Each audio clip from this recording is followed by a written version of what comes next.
오늘 제2모 신문의 첫 번째 서술을 보고 저는 놀랐습니다. 거기에 기밀공개 한 국정원 제정신 아니다라는 글입니다. 국정원이 밝힌 해킹 성과라고 자화자찬한 것은 북한의 무기거래에 대한 정보입니다. 여기 안보적으로 아주 민감한 기밀사항입니다. 이것은 정보위원장을 같이 함께 했던 4인 회의에서도 공개하지 않기로 한 기밀사항입니다. 그런데 이런 사항을 여당의 의원이 언론에 흘렸습니다. 그것을 보고 신문이 비판했습니다. 국정원의 불법 해킹 사찰 진상규명을 막기 위한 것도 아닙니다. 그러나 국가 안보를 위한 기밀사항을 거래한 파우스트 흥정이라는 말을 기억하십니까? 그런 행위입니다. 변명의 여지가 없습니다.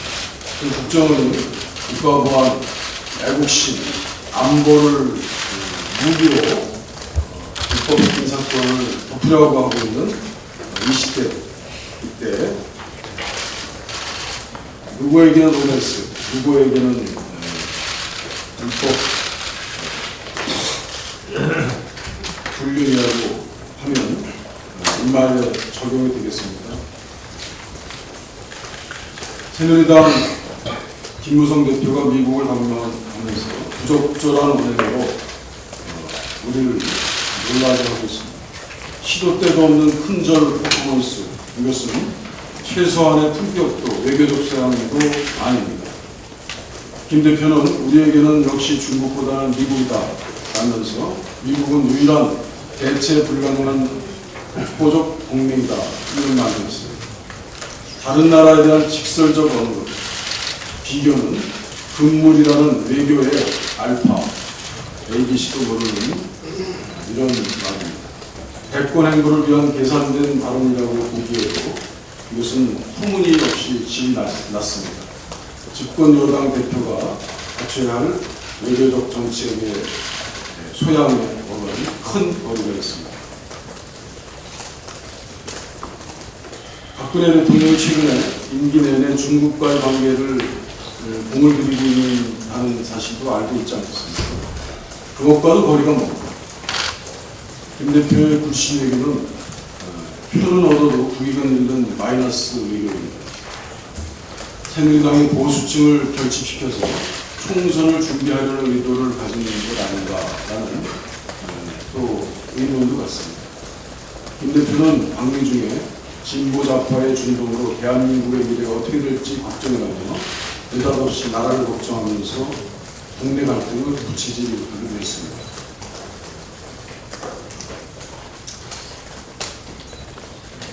선거 승리를 위해서는 국익도 정쟁의 도구로 이용하는 질 낮은 집권여당 새누리당의 정부수에 진정으로 강한 연민을 느낍니다.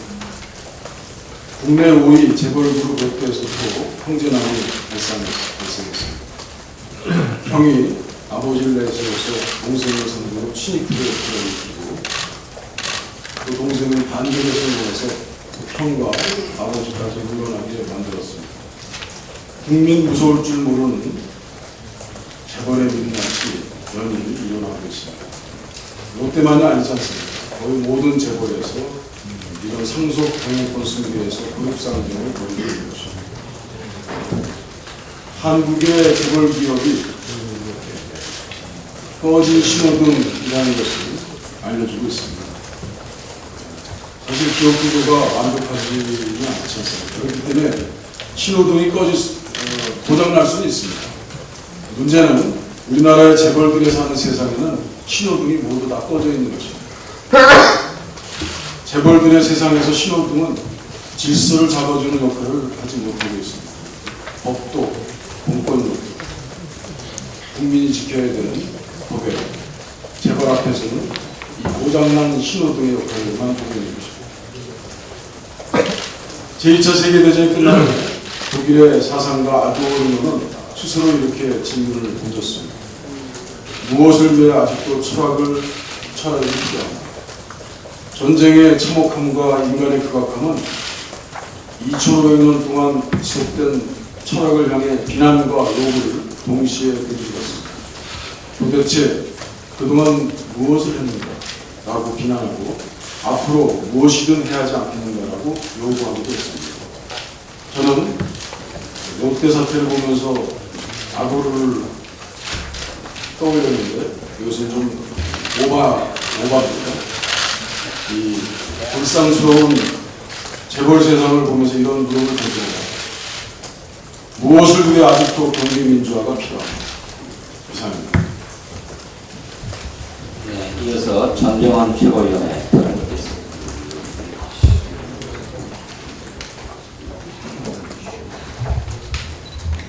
마티즈 의혹이 날이 갈수록 커지고 있습니다.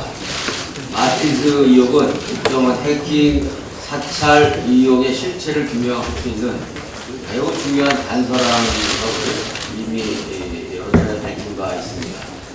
어젯밤 JTBC가 충격적인 폭로를 했습니다. 국정원 해킹 사찰 사건의 꼬리가 밝힌 것입니다.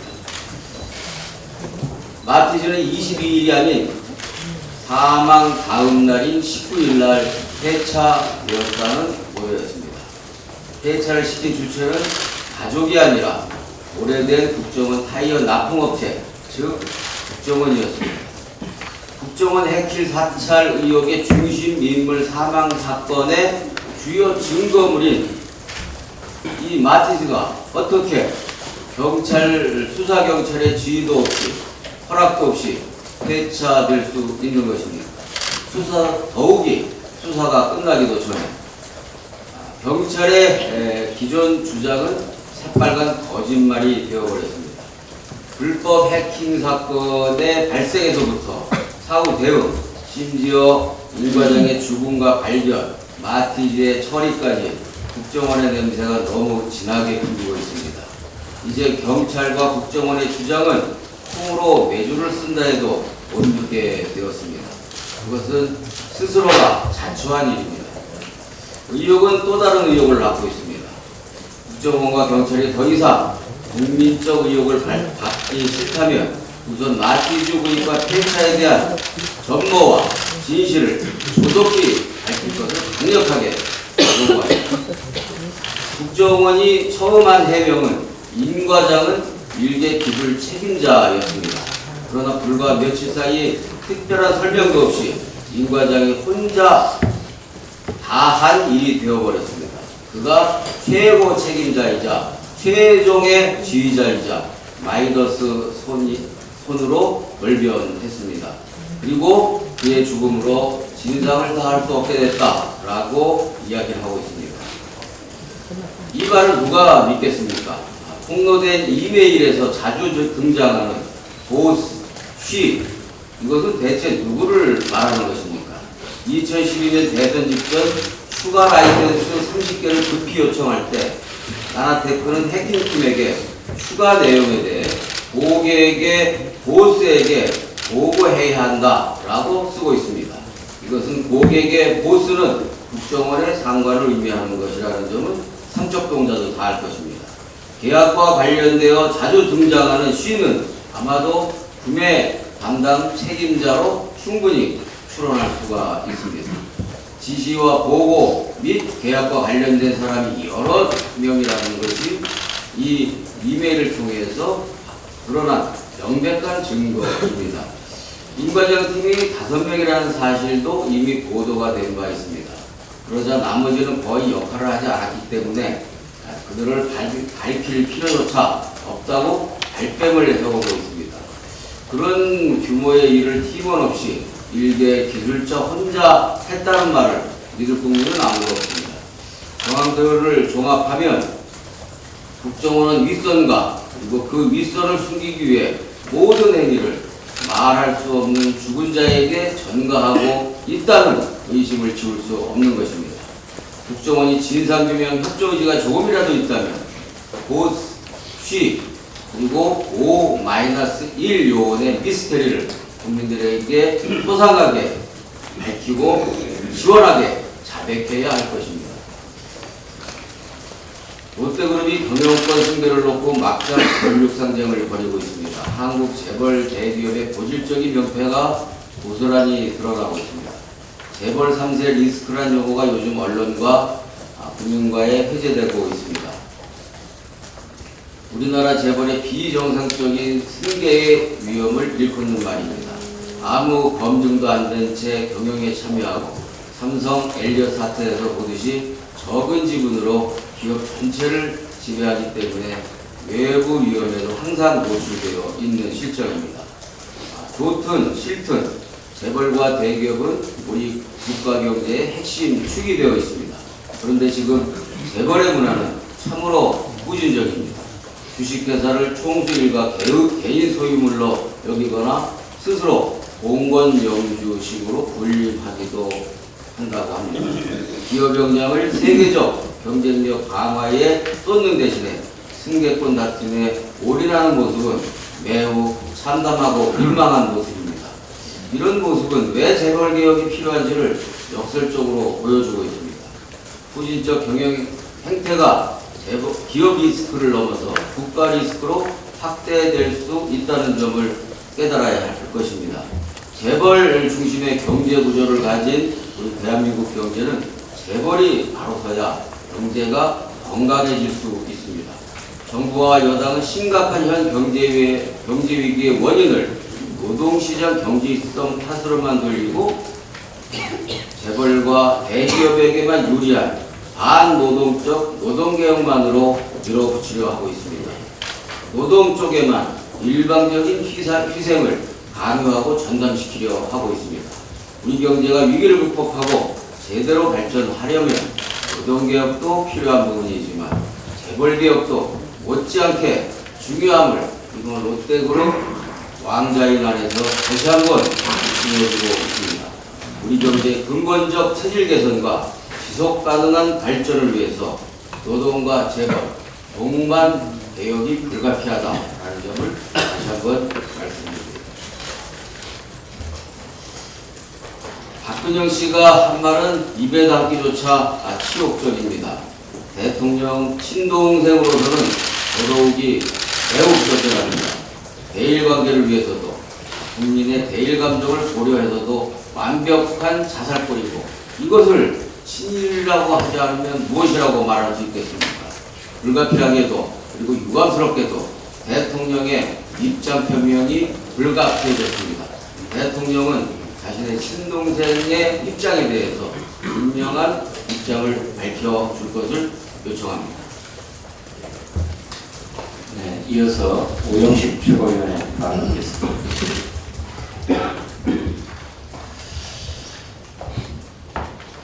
이 자리에서 다시 한번 분명히 말씀드리고자 합니다. 이번 메르스 사태는 정부의 잘못된 판단에 따른 초기 대응 실패가 불러온 명백한 인재입니다. 국민에게 충분한 정보와 설명조차 하지 못하면서 유언비어와 배단에 참가하는 배경을 갖추은 것 또한 정부입니다. 초기 상황을 총괄하는 컨트롤 타워도 없었고 당시 대통령도 없었습니다. 정부는 쉬쉬하는데 급급했고 메르스가 일파만파로 확산되는 따라 국민들 스스로가 생명과 안전을 지킬 수밖에 없는 상황으로 내몰렸습니다. 분명히 메르스 사태의 가장 큰 책임은 박근혜 정부에 있습니다. 사실이 이러함에도 불구하고 이 사태의 중심에 서서 무능과 무책임의 대명사가 되어버린 문영표 보건복지부 장관에 대해서 박근혜 대통령이 마무리 잘하고 나머지도 챙겨달라고 전한 것이 알려지면서 유임설마도 나오고 있다고 합니다. 이런 황당한 당황을 넘어 어처구니가 없는 행태입니다. 이야말로 국민을 우롱하는 처사가 아니고 무엇이겠습니까? 우리 국민은 이번 메르스 사태를 겪으면서 국가의 목적, 존재의 이유는 국민의 생명과 안전을 지키는 것임을 재확인할 수 있었습니다. 메르스 사태의 과정이 처음부터 무엇이 잘못됐고 그 잘못이 어디에서 비롯됐는지 철저한 진상 규명이 이루어져야 할 것입니다. 국회 차원의 메르스 국정조사를 통해서 이러한 진상을 철저히 파악하고 그 책임을 묻고 특히 국민의 생명과 건강을 지켜내지 못한 박근혜 정부의 책임을 물어야 합니다. 국회 차원의 국정조사를 즉각적으로 시행할 것을 강력히 요구합니다. 또한 박근혜 대통령은 즉시 대국민 사과를 하고 보건복지부 문영표 장관을 해임해야 할 것입니다. 그것만이 국민에 대한 도리이고 대통령으로서의 제 역할을 하지 못했던 대통령이 지금 국민께 해야 될 자세라고 생각합니다. 국민연금기금운용본부 전부 이전과 관련해서 한 말씀 드리고자 합니다. 국민연금기금운용본부 전북 이전은 지난 대선 당시 우리 당 문재인 후보와 새누리당 박근혜 후보의 공통된 공약이었습니다. 국민연금기금운용본부의 주된 주사무소를 전주에 두기로 하는 내용의 국민연금법 개정안은 불과 2년 전에 여야의 합의로 통과되었고 전북 혁신도시에 신청사를 마련하고 업무도 진행 중입니다. 200만 전북 도민들은 전북을 동북아 금융 허브로 도약시키겠다는 꿈을 현실로 만들어가기 위해서 노력하고 있습니다. 그런데 지난 27일 새누리당 일부 의원들이 국민연금 기금운용본부를 국무총리 소속으로 공사화해 서울에 주 사무실을 설치하자는 법안을 발의했다고 합니다. 전북 도민들에게는 제2의 LH 악몽을 떠올리게 하는 악의적인 입법 발의에 대해서 참으로 개탄과 우려를 금할 길이 없습니다. 국민연금공단을 비롯한 12개 공공기관 전북 이전은 지역균형발전 차원에서 정부와 정치권 합의로 결정된 것임을 고려한다면 새누리당 의원들의 이번 입법 발의는 국민연금공단 핵심 조직인 기금운용본부의 전북 이전을 막으려는 다분히 정치적 악의적 의도로밖에 볼 수 없습니다. 전북 도민들의 뒤통수를 때리는 이러한 몰지각한 법안을 발의한 새누리당 의원들에게 국민연금공단의 전북 이전은 지난 2011년 LH 경남 일괄 이전이라는 이명박 정권의 대국민 사육 직후 그 무마책으로 결정됐다는 사실을 잊었는지 묻지 않을 수 없습니다. 이명박 그리고 박근혜 정부와 새누리당의 전북 홀대 200만 전북 도민들이 참으로 분노하고 있습니다. 정부와 새누리당은 국민연금 기금운용본부를 서울에 존치시키려는 악의적 입법 추진을 즉각 중단하고 당초 계획대로 전북으로 이전할 것을 강력히 촉구합니다. 또다시 전북 도민들을 기만한다면 우리 당과 전북 도민 모두는 결코 좌시하지 않을 것임을 강력히 경고하는 바입니다. 이상입니다. 네, 다음으로 유승희 최고위원께서 국정원의 해킹 및 사찰 의혹 수사가 손으로 가고 있습니다. 이번 수사를 맡은 공안 2부 담당 검사가 국정원 파견 근무자인 것으로 밝혀졌습니다. 고양이에게 생선을 맡기는 것입니다. 검찰이 국정원을 수사하려는 것인지 국정원이 빠져나갈 구멍을 함께 마련하는 것인지 알 수가 없습니다. 국정원과 손을 잡고 협력해서 일했던 검사이니 친밀 관계가 형성되는 것은 당연한 것 아닙니까? 굳이 국정원 파견 출신을 배정한 그 저희가 심각하게 의심스럽습니다. 박근혜 정부 들어서 국정원을 앞세워서 검찰을 관리했습니다. 국정원 대선 개입 수사를 밀어붙이던 최동욱 검찰총장도 결국 국정원의 뒷조사로 불명예 퇴진했습니다. 검찰총장까지 굴복시킨 국정원을 검찰이 제대로 수사할 수 있겠습니까? 국정원이 국민을 해킹하고 국정원이 파일을 삭제하고 국정원이 파일을 복구하고 국정원이 스스로 의혹이 없다고 발표하고 국정원과 가까운 검사가 수사를 맡고 대한민국은 국정원 공화국입니까? 더 이상 검찰에 맡겨놓을 수가 없습니다. 특별검사제와 국정조사만이 진실을 밝힐 수 있는 유일한 길입니다. 헌법재판소가 선거운동 기간 중 인터넷 실명제, 공직선거법 제82조 6항에 대해서 5명의 찬성, 4명의 반대로 합헌 결정을 내렸습니다. 정치적 표현의 자유를 위축시키는 헌재 판결은 매우 유감입니다. 헌법재판소 역사에서 치욕의 날로 기록될 것입니다. 게다가 이틀 전 국회 정개특위에서 여야 합의로 인터넷 실명제 폐지를 합의했습니다. 입법부의 권위를 무시한 헌재 결정은 헌재는 과연 누구를 위해서 존재하는가라고 하는 의문을 던지게 만듭니다. 우리나라는 이명박 정부 이후 언론 완전 자유국에서 박근혜 정부로까지 부분 자유국으로 강등된 상태입니다. 유엔 의사표현의 자유 특별보고관이 한국에서 개인의 의사표현 자유 등 인권 상황이 2008년 이후 사실상 위축됐다는 취지의 보고서를 2011년에 이미 제출했습니다. 저는 2014년 선거 기간 중 인터넷 실명제를 폐지하고 후보자 비방죄, 허위사실 유포죄 등 정치적 표현의 자유를 심대하게 침해하는 조항을 폐지하는 공직선거법 개정안을 대표 발의한 바 있습니다. 선거 기간 중 인터넷 실명제 등으로 인해 공직 후보자에 대한 자유로운 검증과 비판이 원칙적으로 차단되거나 제한적으로 이루어지고 있고, 또한 이 제도가 결과적으로 야당 후보나 그 지지자에 대해서 차별적인 수사와 기소, 당선, 무효 등의 도구로 정치적으로 악용되고 있기 때문입니다.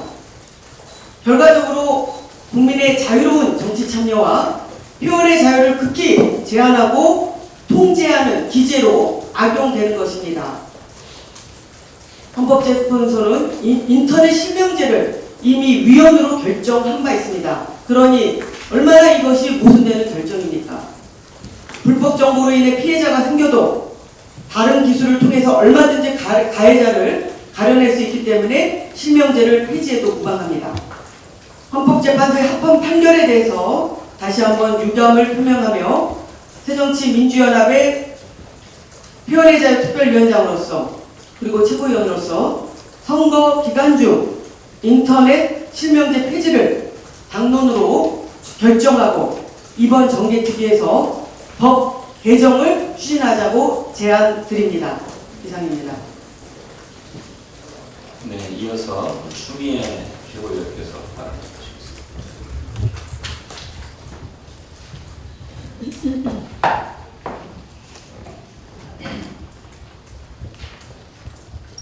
여당이 연일 국정원을 엄호하면서 더 이상 문제를 삼지 말자, 이것은 안보 자연입니다 라고 하고 있습니다. 국정원 해킹 의혹을 처음 알린 캐나다 전문가의 발언에 따르면 국정원이 이탈리아 해킹팀에 국내 스마트폰 해킹을 요청하면서 국정원장이 말한 것처럼 테스트라고 표현한 것이 아니라 실험한 것이 아니라 실제 표적이라고 명확하게 했다고 밝혀졌습니다. 이처럼 국정원이 국가안보전위대 본연의 역할을 한 것이 아니라 국민의 스마트폰을 해킹을 하고 카톡을 들여다보려고 시도를 하고 이런 정보 인권을 침해한 엄청난 일을 저지른 국정원 자신이 안보 자회행위를 했던 것입니다. 국정원을 제대로 개혁하는 것이 국가안보전위대 본연의 역할을 할 수 있게 하는 것입니다. 이번에 국정원을 제대로 바로잡지 못하면 국정원은 영원히 안보와 먼 정치 사찰을 즐기면서 할 것입니다. 말씀을 마치겠습니다.